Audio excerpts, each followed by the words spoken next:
très peu de Tunisiens, effectivement, connaissent son nom.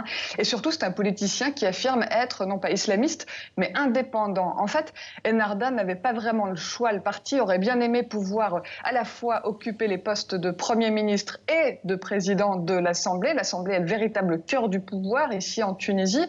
Problème, le parti islamiste a remporté les législatives, certes, mais avec un score franchement insuffisant pour revendiquer ces deux postes.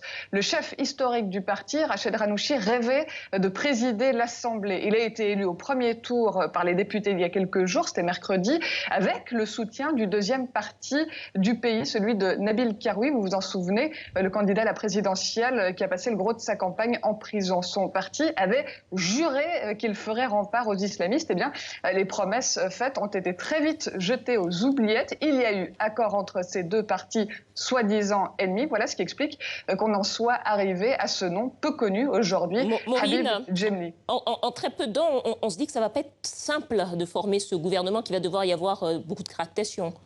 En effet, parce que le Parlement est extrêmement fragmenté, mais en fait, il suffit qu'à nouveau ces deux partis qui juraient ne jamais faire d'alliance fassent une alliance, et ça y est, la Tunisie aura un nouveau gouvernement.